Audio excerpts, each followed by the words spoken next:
Warning. This episode contains foul language, as well as discussions of missing persons, mass death, suicide, murder, and abortion.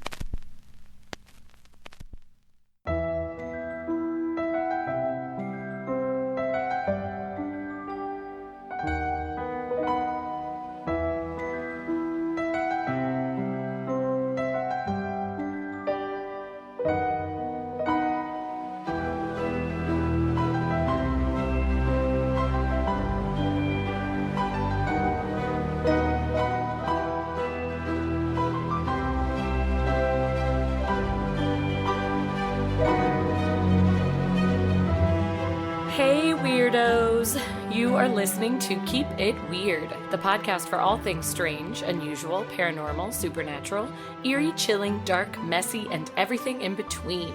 Each week we sit down with a guest or just the two of us and we talk about something weird.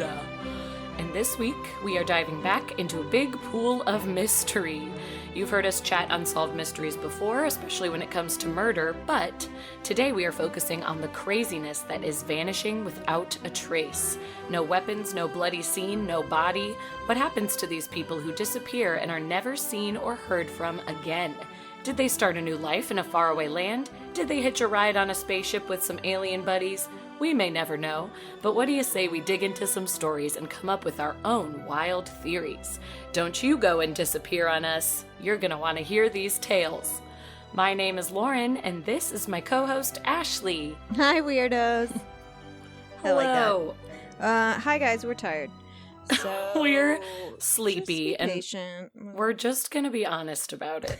I'm extra deep and raspy, extra sleepy, and we're gonna get through this. We'll get through it one way or another. We will make it through. It's fine. Before we actually get started today, I did want to say thank you so much to everyone who has taken the time to give us a review on iTunes in the last few weeks. Yes. Because we've gotten like 4 or 5 new 5-star reviews, and you have no idea how much that helps an indie pod when it comes to like monetizing your show or even like getting seen by more people. So thank you to everyone who has taken the time to do that for us this past month, and everyone who's done it for us over the past 5 years. We've been around for a while. We love you. Yeah, that's been awesome honestly, to see. The newest reviews that have come out have been like the most kind, So wonderful reviews. Yeah. I can't even handle it. I feel I'm starting to get imposter syndrome where I'm like, oh, it can't be us. They can't be like talking us about that much. me. I know.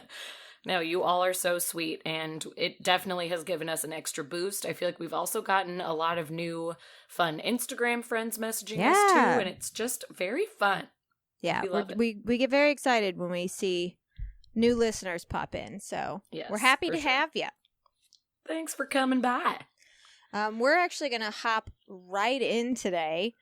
As Lauren was saying, we hear stories all the time about people disappearing without a trace, and as scary as it is, it's something that just happens. And Yeah. I would say that it's safe to say most of the time, unfortunately, these people are probably not in a good place, and what we Right. should be looking for are their remains or evidence of a murder. Yeah.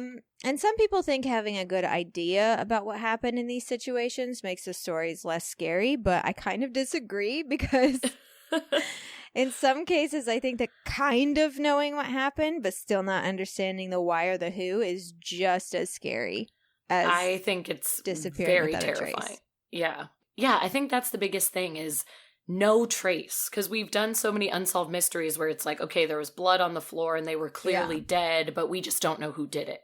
But in these cases, it's like, where are they? Why are all of their belongings just sitting at their home? Why is their car parked in this weird area? It sends chills up my spine. It scares me more than a lot of unsolved mysteries do. I don't know what it is. It's very eerie.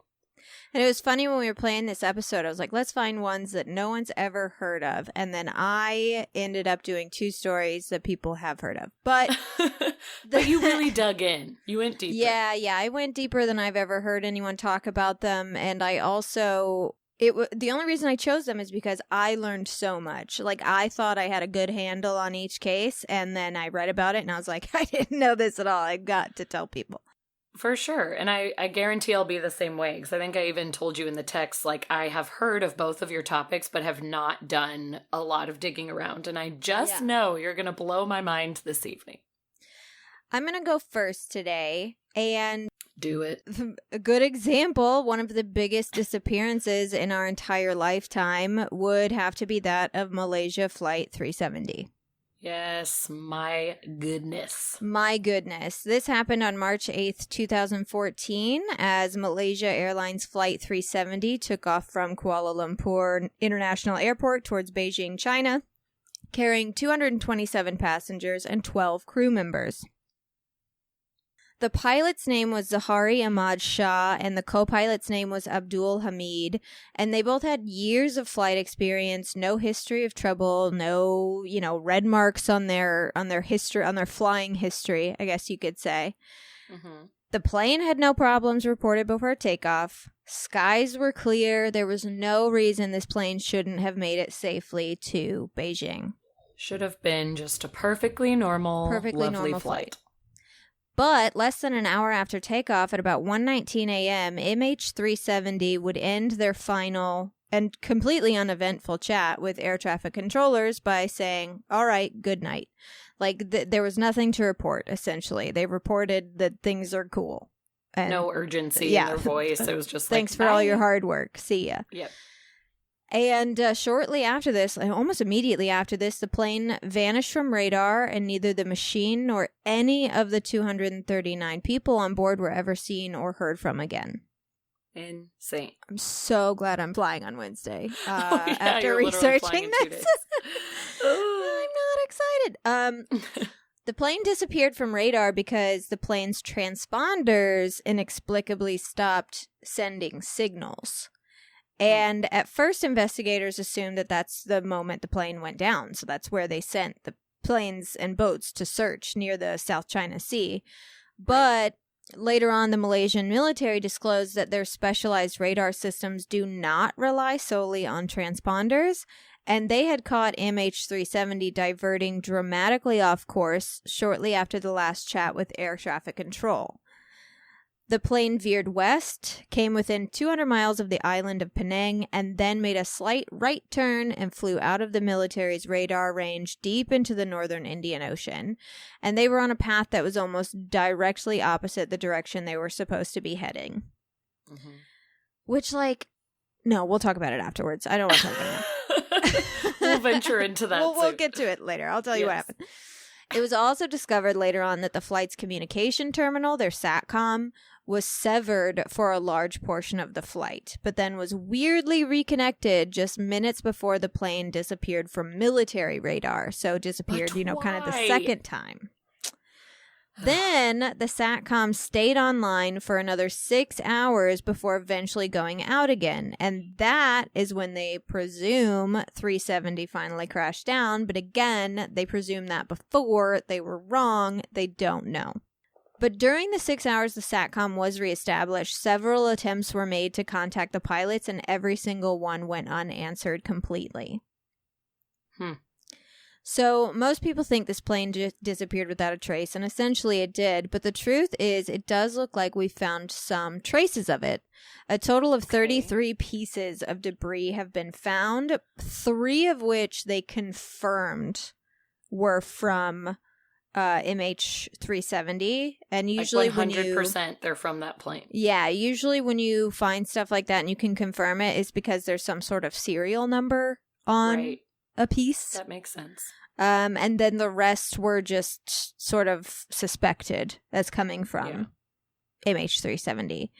And these pieces were all found by 16 different people in 6 different countries. So we don't know where the plane is still because the debris has floated to so many different places. How far apart are the countries? Like, is it possible that the debris could be that far apart? Right? I don't know. I even tried to research where were these pieces found, and I couldn't get any details on which countries they were found in, but gotcha.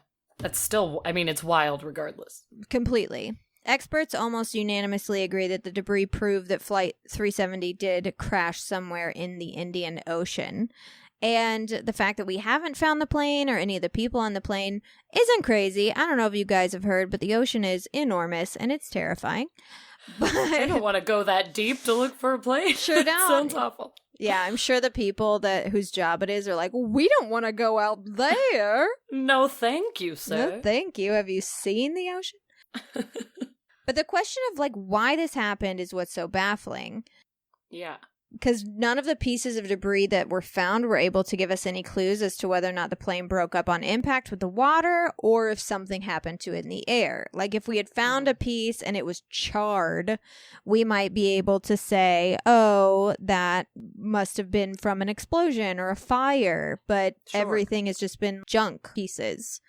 Which I'm also kind of like, okay, if someone wants to think that this plane disappeared, they could have just like taken the plane apart and thrown the pieces in the ocean. Yeah. Yeah. Technically. For sure. I don't really think that's what happened. That seems like a lot of work, but you know what? But it's possible. So some theories have been thrown around over the years. Some people believe it was a hijacking. And that basically came about because it was discovered that 2 of the men on board had used stolen passports for the trip, which led people to believe immediately like, oh, terrorists. Yeah. But after digging into the men, the police concluded that they actually weren't related to any terrorist group, and instead they believe it was illegal immigration that was happening, which is, illegal, but not like nefarious. Like that it doesn't mean they're going to try and take a plane down. Yeah. Yes. And also, if it was a terrorist attack, I feel like someone would have claimed it by now because terrorism usually isn't committed in secret. Yeah. They're saying usually, this was us. We're angry. Do something about it. Yeah, we're mad and here's why and you should whatever. So yes, I agree. Probably not terrorism. Some people believe it was a mass murder suicide, which is horrifying. Oh my gosh. Yeah, specifically on the part of the pilot, Zahari Shah, due to something that investigators found on a flight simulator in his home. Which I didn't know anything about this. This simulator contained an eerily similar route to the one that MH370 took that day, with both paths ultimately ending in the southern Indian Ocean. What? Yeah, and like to add even more suspicion, he was raised in Penang, suggesting that the flight's second turn, which curved right around the island, was like a last attempt at seeing his hometown before ending his life. Oh my God. Which is just absolutely bonkers. Obviously, though, this is entirely circumstantial. So unless more evidence were to come forward that he was homicidal or suicidal, we can't really say for sure because they couldn't find any one in his life hard evidence on this guy that said, oh, he was definitely suicidal or any medications that he could have been on. Like, it just didn't seem like... Yeah, it didn't seem super likely from what they're finding. But that is super shady, and I can't believe that hasn't been talked about more with the flight simulator. And just interesting that you had said earlier that, like, communication was cut off and then at some point reconnected. Like, it seems like that would be something only a pilot would know maybe how to do. Maybe that's incorrect, but it just seems very fishy. But, you know, if he was a terrorist, they could have had a gun to the pilot's head or something and said, you have to turn this off. Right. Some people believe everyone on board was dead and that the plane was flying on autopilot. Oh my gosh. Which, so like something happened to them on the plane and no one was flying, but that's been debunked, thank God, because that's like, what, ghost plane? Like, what do you mean? We're getting paranormal over here. But the angle and the speed of the turns that were made, as well as several speed changes during the flight, prove that there was an active pilot during the flight. Gotcha. So... definitely not on autopilot. It wasn't some sort of malfunction. Yeah. The plane was being piloted, but was what it was happening, piloted by a villain, or was I just have to know? Or was it a ghost pilot? Or was it ghosty? I don't know. Seriously. Actually, there was an aerospace engineer named Richard Godfrey, who is also a member of a group that was set up to try and solve the mystery called the Group of Scientists, which is not the most original name. Nope. That's actually... Sorry, that just really got me. We'll call ourselves the Group of Scientists. We will be changing the world. Okay, go ahead. But they believe that the pilot changed direction and speed multiple times, not only to avoid giving any clear idea of where they were headed, but also the flight path they took made it seem to him that the pilot, or whoever was directing the pilot, appeared to have knowledge of the operating hours of different countries' radar systems. And that on a weekend night, in times of little international tension, the radar systems would not be up and running. Oh. Which is like, whoa, that seems like an incredibly planned. Yes. This seems like a premeditated, very much planned out thing now. Which, to me, if you were the pilot, I feel like somewhere in his home you would have found notes. Right. Being taken, or if you had, like, you could look on his computer and find that he had Googled these things. You know what I mean? Like, I just feel like there would have been evidence. Yeah. Aside from the did they flight do a lot of simulator. research into the pilots? I mean, I assume they did, but like, did they search their computers and everything? Oh yeah, Okay. I mean, because their main idea was that it was a suicide, like a mass suicide. Right. Well, when it came to like, what if the pilot did it? That's why. Yeah. So they did, but the thing is too is that there's a pilot up there and a co-pilot. Right. So in order for him to do something like that, he would have to like physically kill the co-pilot. Yeah. It just seems like a lot. Seems like a lot of work to kill yourself for just the sake of killing yourself. You know what I mean? Right. Not that it's never been done before. It just seems like, I don't know. There would have be a lot to of planning. There would have to be a lot of planning, and I feel like there would have to be another reason. And if there was another reason, I feel like that would have been clear. You know, he would have been doing it because of this. Like, he got a horrible breakup and he wanted to get back at her. Yeah, or, like there would have been a message. I don't know. Yeah, as opposed to just like, I wanted to kill myself. And it's like, well, you sure went through a lot of trouble. Yeah, and you hurt all these other innocent people, and we don't And you hurt all these other people. Not cool, bro. But like I said, you know, it's happened before, and wouldn't be crazy if it happened again. But the biggest theory, and the one that I think I subscribe to the most, is that the plane was shot out of the sky accidentally, and it's been covered up to prevent war or save their own asses. Dang. Who do they think shot it down? Or they have no idea? That's just a theory. Malaysia. Okay. Basically what happened is the authorities believe the MH370 was hijacked for a 9/11 style attack on Kuala Lumpur after the radar showed the initial unplanned turn back towards the country. Okay. And according to a private investigator who's worked on the case named Noel O'Gara, this prompted Malaysian officials to scramble a fighter jet who would fire a warning shot and get the plane back on course because they weren't able to communicate with the plane at all. But if the warning shot fired and accidentally brought the plane down and killed everyone on board, that's not something you want on your record. That's not a good look. Yes. For anybody involved. Makes sense. And that would potentially explain why the initial search was so restricted and the military was being so cagey about it. It would, yeah, because they did not want this to get out. They're like, oh, just a big old mystery, an angry pilot. Disappear without trace, yeah. Yep. It's also weird that it wasn't until March 15th, an entire week after the plane disappeared, that the search was brought into the Indian Ocean, despite the military admitting that they had observed the plane heading that direction.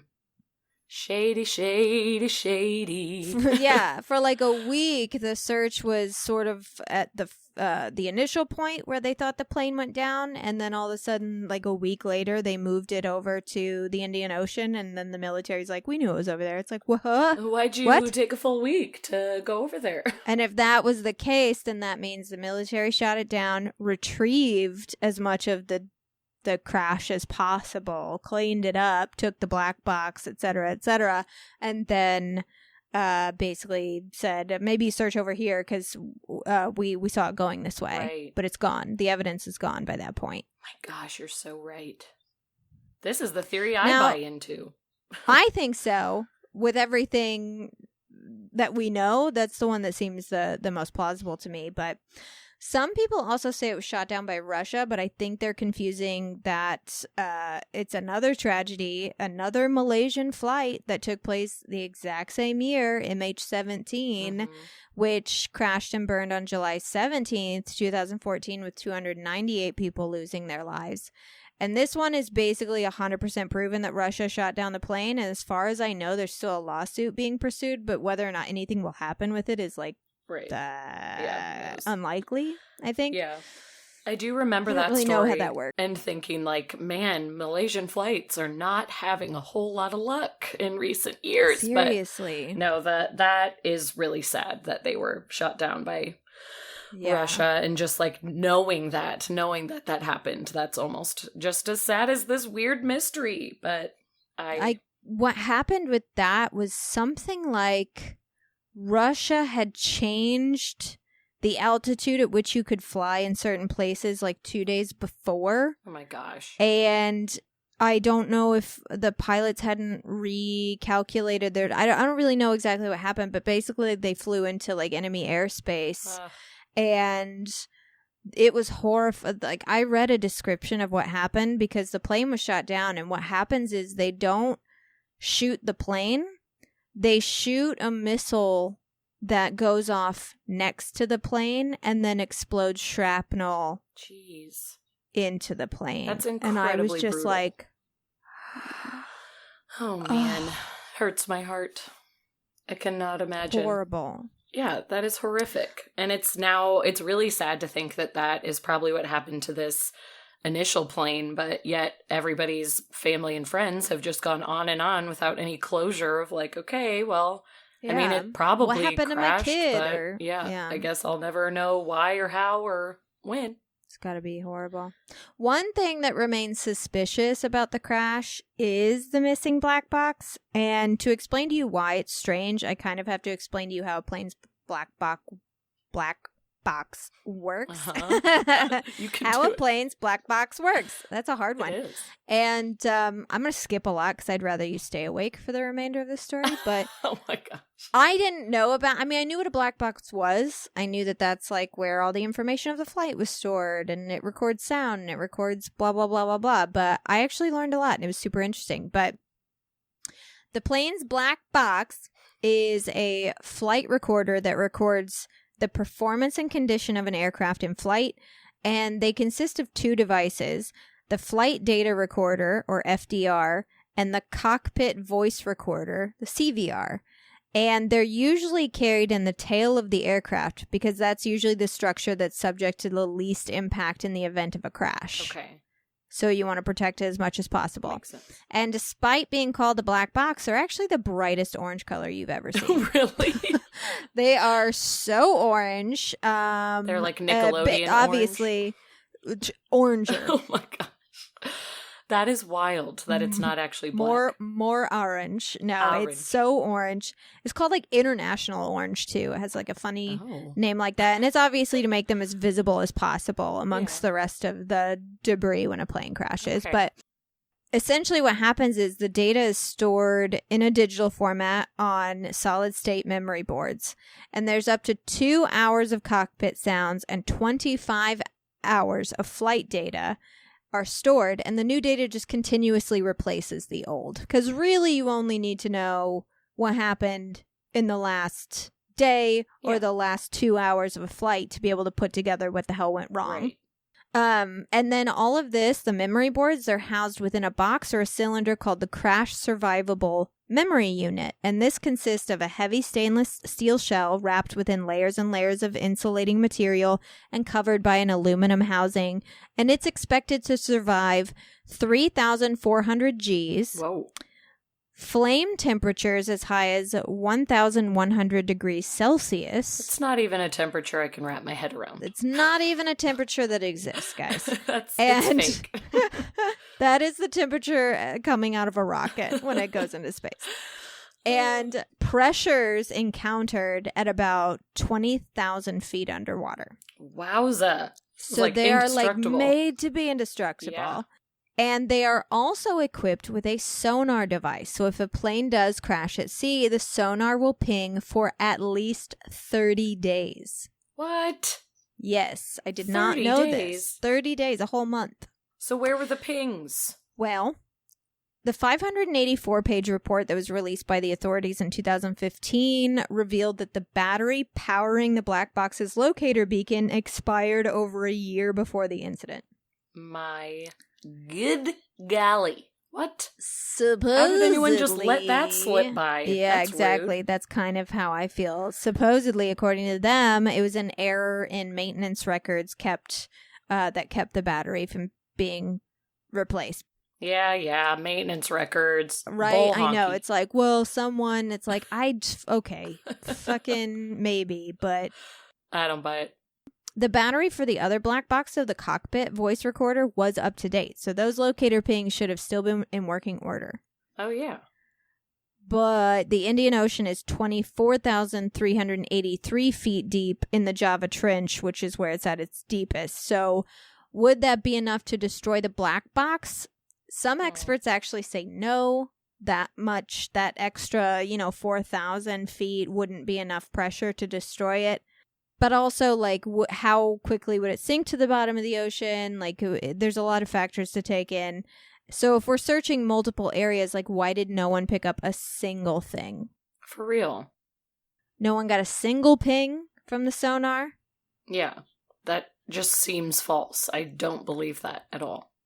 What are they hiding in the black/neon orange box? In the black/not black at all box.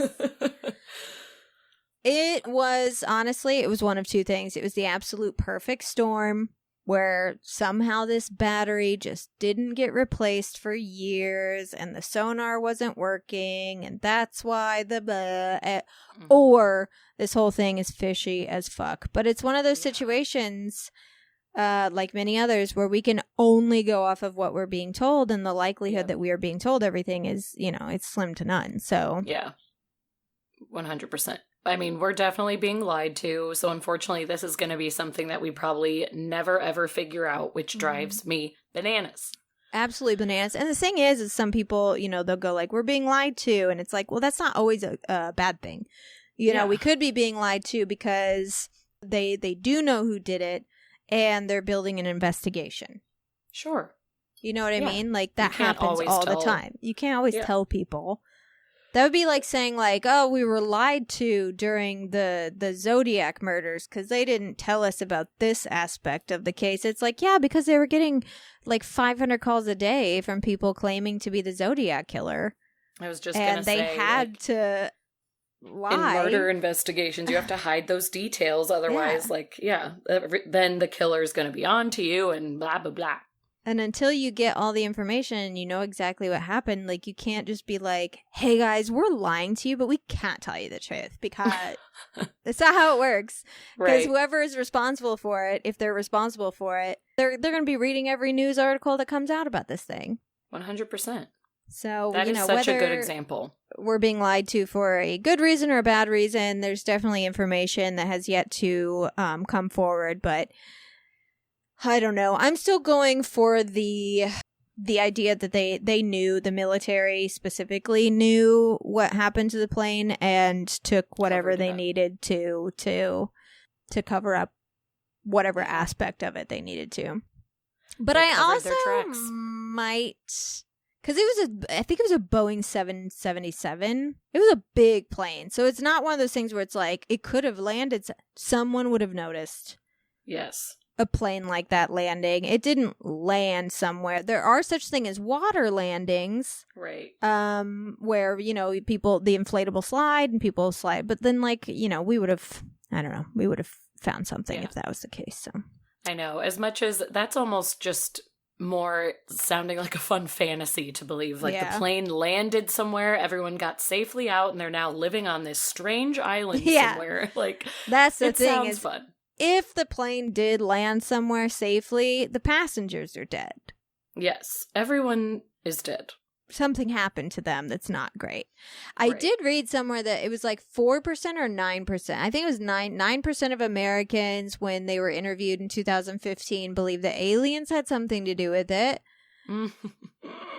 Which is fun, but I don't I don't know. I mean, maybe, like, here's the thing. It could be a Close Encounters of the Third Kind scenario where, There we go. you know, all of a sudden that plane pops up in the desert in Arizona. And it's like, how did it get here? They've had all that lost time, and now they're just suddenly in Arizona, hanging out in Phoenix. Yeah, totally fine. I mean, yes, we love a good alien story, so, like, you're talking to the right people, but most likely... Most likely it's the military just lying to our faces. Yeah. But, so, you know.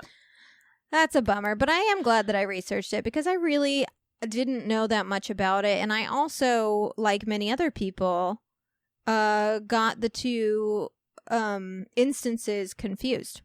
Yeah. Because we had for sure. the two things happened within months of each other in the same year. And I think that a lot of people get the details mixed up, but... For sure. And I think even in the back of my head, part of me was like, oh, yeah, it got solved, right? Because we now know it's Russia. But then I had to realize when you first told me what topic you were talking about, I had to go online and be like, wait, there were different flights. She's talking about the really mysterious one. So I definitely made that mistake too. But this one, yeah, that is still bonkers to me years later. I don't understand. But... And, like, I know that I'm flying to Illinois, so I'm not flying over any bodies of water, but it is just so scary to think about, like, international flights and the fact that it's just, like, you're just out there. Yeah. In the worst place on the planet. Yep. And you can just dive down into the deep depths of the ocean at any moment, and I hate it. I hate it. Where are you going today? Louisiana? Memphis. I was going to say Illinois. I was wrong like, both times. Perfect segue of you saying you were flying to Illinois. I was going to be like, that's where I'm headed. That's where I'm headed. I am going to talk about, well, Illinois and also kind of Indiana, because I'm talking about Lake Michigan, and I know nothing about the Midwest where I'm from, but apparently there is a side of Lake Michigan that touches Indiana, which should make sense to me, but it didn't until this story. So geography's not my strong suit, everyone, but it's fine. I'm going to look up the U.S. map. Yeah, well, you look at a map. Because I also am like, wait, what? Yeah, I was reading the story and they're like, at one point, I mean, we'll get to it, but it's like, Gary, Indiana is on the other side. And I was like, it is? Well, I forget that it dips down there. Next to like the mitten of Michigan. I also forget that Illinois is that high. Yes, we are because high we're up there. from, well, not we, you're from much closer to the tip top, but I'm from the very bottom, so I always forget about y'all.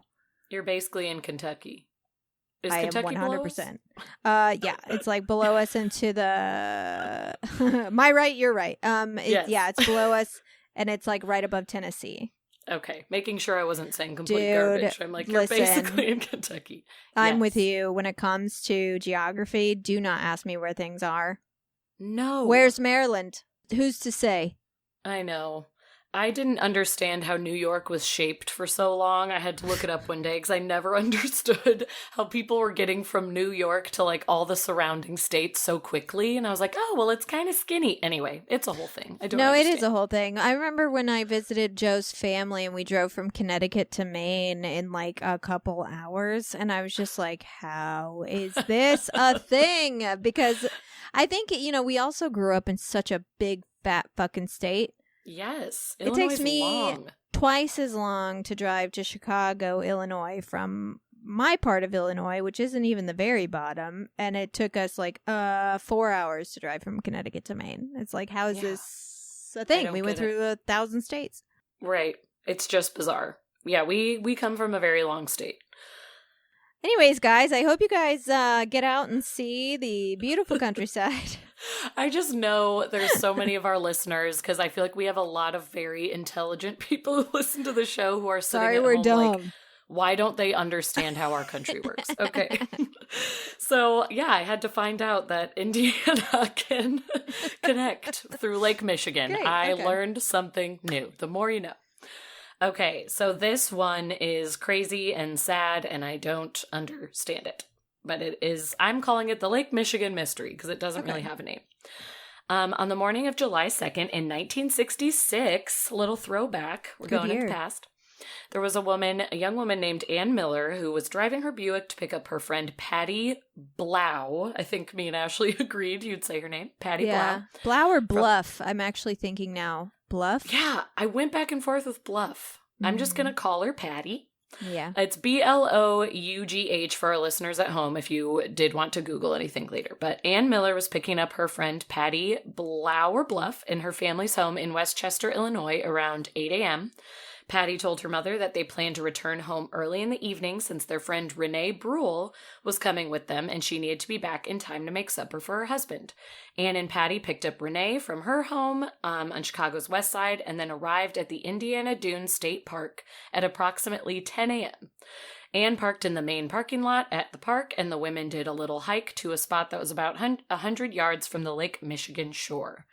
There was a couple sitting nearby on their blankets, and they later stated that the girls left all of their belongings at the beach at noon and entered the water just to, splash around and enjoy. Yeah. It's a hot summer day. The witnesses then saw them speaking to an unidentified man who was operating probably a 16-ish foot long white boat with a blue interior. They were unsure of the time when this man approached them, but the couple described to the park rangers at around dusk that same day that when they noticed that the women's belongings were still sitting on the beach, that the women had gotten on the boat and headed west with the driver and never returned. And their stuff had just been sitting there for hours on end. So these people sitting next to them were kind of like watching the stuff all day because they're like, okay, they're getting on the boat with this guy, but surely they won't be gone long because they left everything they owned, but whatever. But they stayed because they were so curious. They ended up staying until dusk and then finally decided to tell a ranger. And then somebody came to collect their stuff and put it in Lost and Found. And sadly, Ann, Patty, and Renee were never seen again. Renee was 19. Patty was also 19, and then Ann was 21. So super, super young, had their whole lives ahead of them. 2 of them were single, only Renee was married. So all 3 women left clothing, purses, and personal items behind in the sand. Which Those is belongings also weird. So weird that they didn't take anything, which I think is the most bizarre. Unless the guy had said, like, I'll just take you for a quick spin. But even then, like, to leave everything purse? Behind. Yeah. Just, but go on. Because like money, keys, all of their like very personal belongings were in there. Identification, like it was very bizarre. It also could have been a sign of the times. Like, I don't know. Sure. It's the 60s. People left their doors unlocked and they, and today it's like you left your purse sitting right next to you in public. Mm-hmm. You didn't sit on top of your own purse for several hours to protect your things. Block it. I mean, the story of when I left my purse outside in my car in a gas station and didn't lock the door, and I was gone for maybe 2 minutes and it got stolen. So guys, gotta be careful out there. I agree with you. I had a moment where I was like, oh, well, it was the 60s. It's fine. But the way that it was such a red flag to the couple that was sitting next to him on the beach makes me still think it was bizarre. I mean, it made them think twice, and it made them feel protective. Think enough about it to stick around for several hours to see if they came back. Yeah, they're like, we're waiting here till sunset, and we're telling a park ranger because this seems very weird. And like, again, these women were so young, so I think this was more of a middle-aged couple, and they were kind of looking out for them, like getting protective. Like, what the heck? So. Yeah, all those belongings left behind, then they were stored in one of the park ranger's offices until July 4th, when Patty's father called the park searching for his daughter, and the park rangers finally learned that day that a missing persons report had been filed for the 3 women, and that's why their belongings were left behind. So in Illinois, they were officially missing people, and the park ranger was like, okay, I thought this was just a lost and found situation. I'm going to do some looking around. He searched the park and saw that Ann's Buick was still in the parking lot. Her car keys had been left with her purse on the beach, but there were actually even more items of clothing and money, personal effects inside the car as well. And it was still parked in its original spot from July 2nd. No one had moved it. Everything was the same. It was just like, truly they up and vanished. Everything was left behind. So the park rangers get other law enforcement agencies involved, including the U.S. Coast Guard. The search was in full swing by July 5th, 3 days after the girls had vanished, and other witnesses started to come forward who were in the park because they did remember the boat and the girls. And they all kind of said different things here and there. There were, of course, some conflicting stories, and people were drinking and at the beach. It was close to July 4th, but authorities came to gather that the three women did indeed get on this like 16-foot boat with a man and took off and did not return to the beach. So the first story that they heard from that couple was the most reliable, and they kind of went off of that.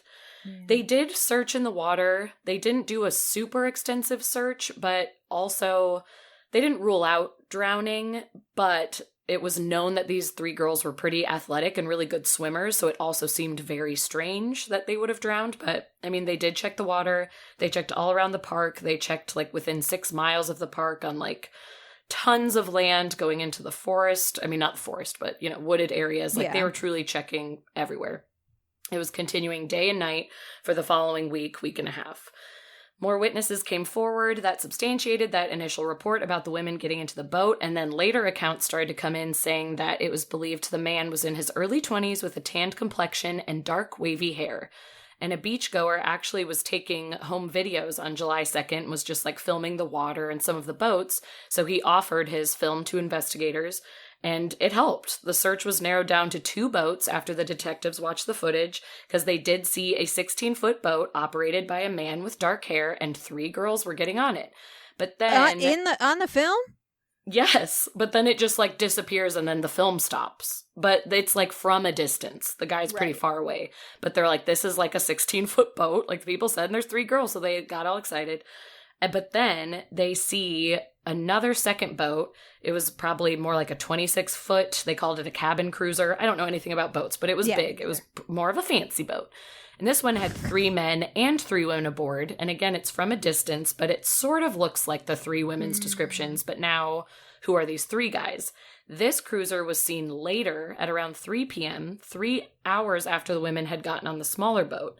But reports had come in that after a time after they were seen on the smaller boat, they were seen on a beach opposite of the one that they were on originally, like walking around and eating lunch. So it was known at this point, after watching the footage, that they had gotten on a smaller boat. They did make it to somewhere else, but then did they get on this bigger cruiser and vanish somewhere else? Were they the 3 women on that one, and did the boat switch out? So now it's getting confusing and weird. Then someone from the second beach did say, I saw 3 girls talking to a man on a large cabin cruiser, and they got on board with him. So it is believed that they did get on the second boat, but there was no name painted on the stern of this boat. There were no like big identifiers, so nobody really got anywhere further with this bigger boat. Nobody got further with the smaller boat, because once, you know, investigators went to check the marina and people who had been at the park that day, there were a million 16-foot boats, and they could not find this dark wavy-haired man anywhere. So the sighting helped in a way, because they sort of knew more what they were looking for, but it also was like exhausting, and the leads were just really not taking them to anywhere specific enough. Then a psychic gets brought in, which we love to hear. And she claimed that she had a vision of a Lake Michigan cabin where the women's bodies were buried. So they bring her on this extensive search of the property, and they find this area where she says, oh, this is definitely it. This is what I was dreaming of. But unfortunately, they dug around the area, and they did not uncover any evidence. However, detectives were saying that because of the shifting sand dunes in the area, anything buried could have been shifted and been pushed very deep underground to a place that they couldn't get to. So nobody was saying, I'm really happy about this, because I was worried after they didn't find anything, they'd be like, see, this is why we don't bring psychics. But they did not say that at all. They were actually like, you seemed like you were onto something. We believed it, but I think our evidence could have been washed away at this point. So then the investigators are like, we got to look into the lives of these women and see, you know, if they were into anything crazy. So in Renee Bruhl's purse, she's the married one, they found a letter addressed to her husband, Jeff. The couple had only been married for 15 months at this point, but in the letter she was asking for a divorce. Her husband told police that he was not aware of any problems in their marriage at the time of his wife's disappearance, and even, like, in-laws and her family were saying the same things, like, I really don't think they were having that bad of issues. Maybe she just wrote the note in a moment of anger and never gave it to Jeff because she changed her mind. She just needed to vent. I don't know, but we all don't believe anything was happening. And they kind of just shut that down. But I was like, I'm going to just tuck that in the back of my mind. I've done that before where it's like I want to say something to someone, so I will type out an email and save it in my drafts. And then it's like, I'm going to sleep on it. And if tomorrow I want to send this, I will. And if not, and almost, I would say 9 times out of 10, I don't send it. I agree. I'm not saying it's out of the realm of possibility. I was just like, that's just something to tuck in your back pocket. But yeah. It is kind of weird, though, to like keep it in your purse. Yes, that it was still in there. 1966. Who knows? They didn't have email. I know. I do it on my notes app on my phone. And then the next morning I go back and read it. And I'm like, usually I am like, this is awful. And I can't believe I was this angry. Of course, I'm not going to say this to anybody, but I do that sometimes. Almost every time. I'm like, wow, I'm glad I did not send that. Same. That seems like an overreaction. I think I was being dramatic. Sometimes it's not even an email or a text I want to send to someone. It's something I considered posting on social media because I'm like mad at people from my hometown. But then the next day I'm like, oh, that was way too sassy. I just got my Facebook back. I don't know if you noticed. And I saw. I loved what you posted about the vaccines today. Oh, yes, I did vote. Well, yeah, because I had told just a few people I was coming home and they were like, awesome. And I was like, there's going to be one day where I would like to see if I could see people. And like 2 people, I was like, oh, I totally forgot. I guess I should ask, are you vaccinated? And they were like, no. And I was like, well, I'll see you next time. See you never. But what I was going to say is my new bio on Facebook, because I reactivated, is I'm back until I can't keep my mouth shut anymore. Yes. And I'm teetering. There have been a couple comments that I've typed up and either like posted it and immediately deleted. And it's like, you're about to lose your Facebook privileges again. I know. You're giving it your best shot, but I totally get it because I type it up in my notes app first, but I have almost posted many angry things. Not worth the anxiety and the sweaty palms I'm going to have waiting for people to react to what I say, so I'm just going to delete this. 100%, yes. Anyway. Anyway, so yes, that could be what the note is. Okay. Or there could have been something up with husband Jeff. We don't know. But right. A popular crime reporter from the 50s and 60s named Dick Wiley, which, like, that's the best reporter name I ever did hear. That's a fantastic reporter name, and that sounds familiar. I wonder if I have, like, a book of his or something. You probably do. He reported on a lot and just did just a ton of investigating. Like, I feel like it just, well, I guess that's pretty common with crime, but you're never just really a crime reporter. You're like getting in there. So I love this dude. I love his name. He covered a lot of, the heavy hitters in the 50s and 60s.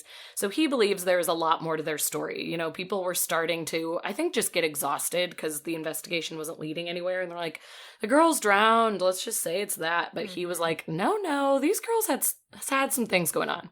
So he uncovered that all 3 women were friends drawn together by their love of horses, which will come into play. But Patty and Anne met while boarding their horses at the same Illinois stable, and then Renee had been a classmate of Patty's through high school, and so she was introduced to Anne, and they became, the little trio that they were, because they all loved horses and they connected. So the women would ride together a lot and then meet at this tavern in Hodgkins, Illinois, after their outings together. It was very common. They would go a couple times a week, and they would end the night drinking and having a good time at this tavern.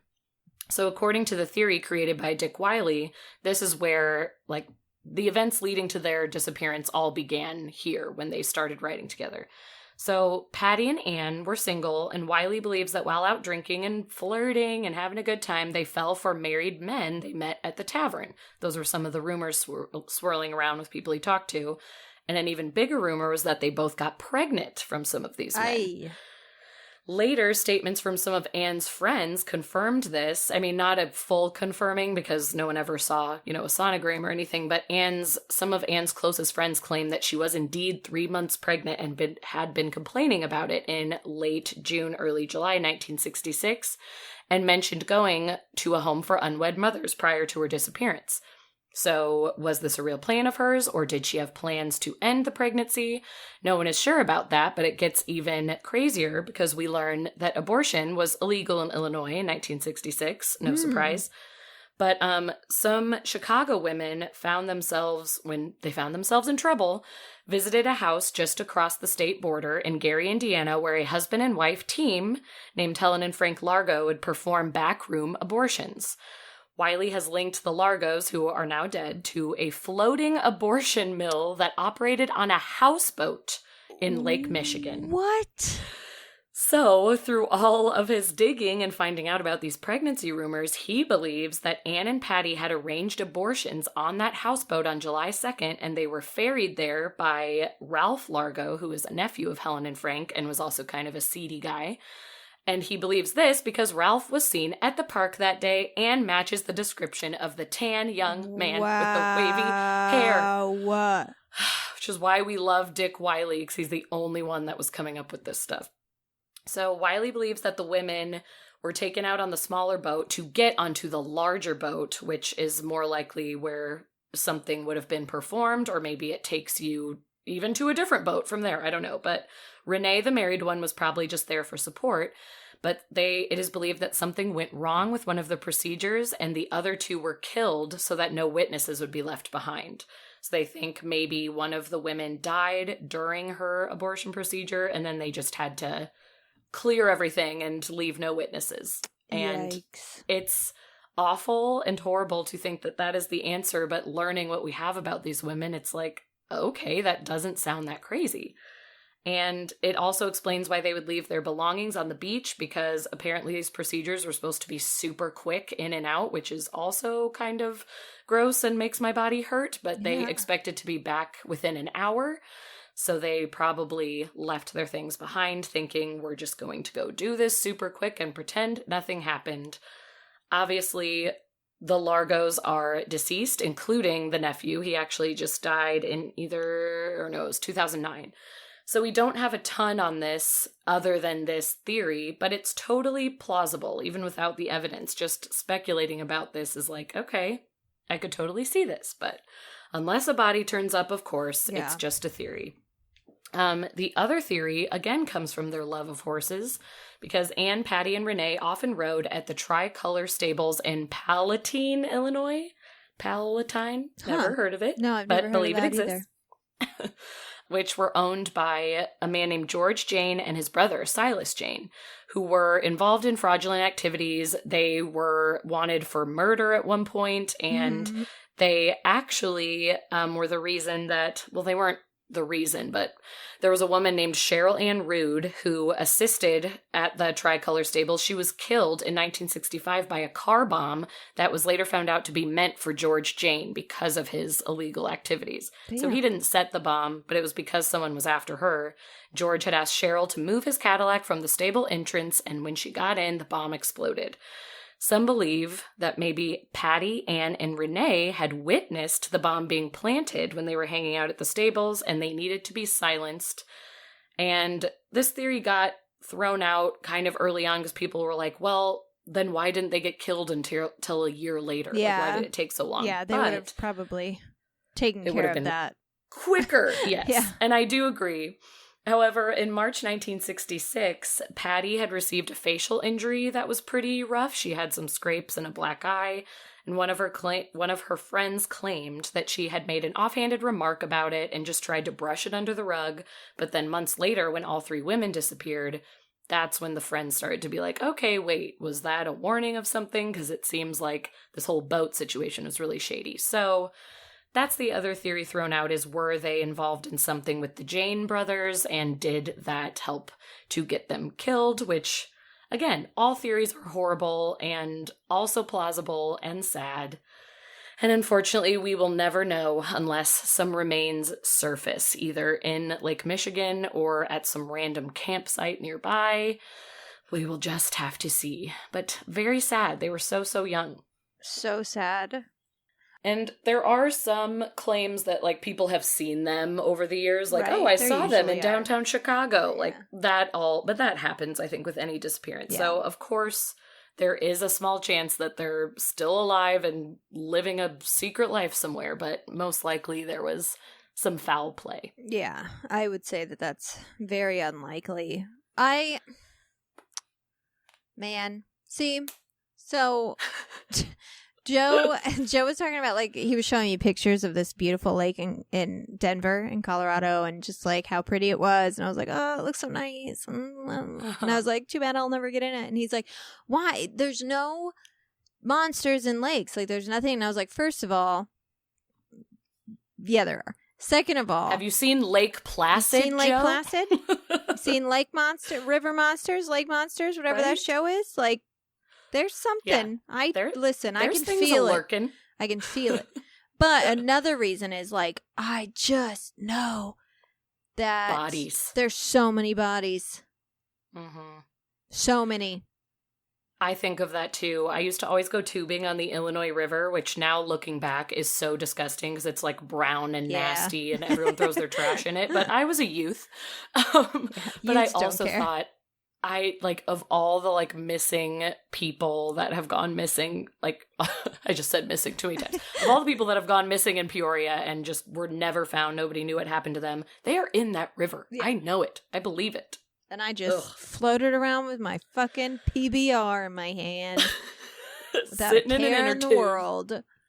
Yeah, so scary. That abortion clinic, the like floating abortion clinic is scary for so many reasons. Just with it's just sort of like a cautionary tale for anyone these days who's anti-abortion or pro-life or whatever. And it's like, women have had abortions since the beginning of time. There are abortions in the Bible. It's something that's going to happen. All you're doing is taking away safe access to it. That's it. I was just gonna say, you're making it more dangerous. Yeah, you're not going to be like causing less abortions, and you can look throughout history to prove that. All you are doing is taking a safe option away and risking the life of the child and the mother.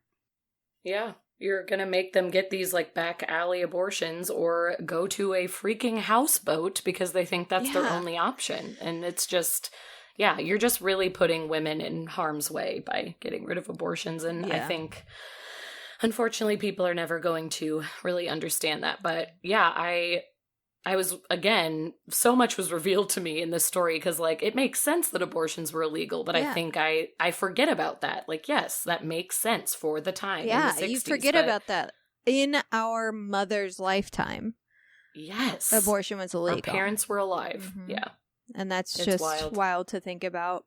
I also saw this thing the other day that I think is kind of interesting. It has nothing to do with this episode, but I thought you might like it.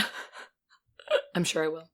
I'd never thought of this before, but basically it was this woman was saying, you know, if you are pro-life, if you're anti-abortion, you cannot be for in vitro fertilization. Because essentially what they do is they harvest eggs, and they don't just take a egg. They harvest several eggs, sometimes 100 eggs. They harvest a bunch of eggs. They fertilize them all. And then they take the viable ones for insertion. And what happens to the rest of them? You've essentially had, 100 abortions at once. Yep. And 100%. Yes, sometimes you can donate the fertilized eggs if they are viable. And if they are not, so it's like, so if you believe that life starts at conception, no exceptions, it starts at conception, you cannot be for in vitro and for in vitro fertilization. That is such a good point. But of course, I'm sure someone will find a way to like talk themselves out of it. Yeah, like, but IVF, which is why it does so much good. I have to get off Facebook. Yes. It's a lot. Anyways, that's all the time we have this week for Keep It Weird. Thank you so much for listening to our show. Next week, we've got more mysterious disappearances coming your way. But in the meantime, follow us on social media at Keep It Weirdcast across all platforms and let us know what you think happened in these cases. If you enjoy our show, please head over to iTunes or the Apple Podcast app and give us a beautiful 5-star review. Please. If you really, really love our show and you want to support us financially, head over to patreon.com/keepitweirdpodcast and donate $1, $5, or $10 to the show once, or set it up to donate monthly. And currently you'll have access to 2 bonus episodes a month, a newsletter full of cool and creepy stuff, discounts on merch, and shout-outs on the show. You can also hit up etsy.com/shop/keepitweirdpodcast to buy yourself a t-shirt, tank top, hoodie, sweatpants, or even a blanket to let the world know how truly weird you are. Yeah. And our Oh sign no, what's our sign? Don't go on a houseboat. Yeah. Just avoid lakes. I mean, avoid bodies of water in general, whether you're flying over them, relaxing beside one. I know it's summer, but like, just be careful Try out to go there in pools. because yeah, pools exist. You can buy an inflatable pool from Costco for like $200. I was gonna say, and they make like nice adult-sized ones now. Go in pools. Try to Stay out of avoid the- murky stay out of waters. Just be careful out there. And keep it weird. Keep it weird.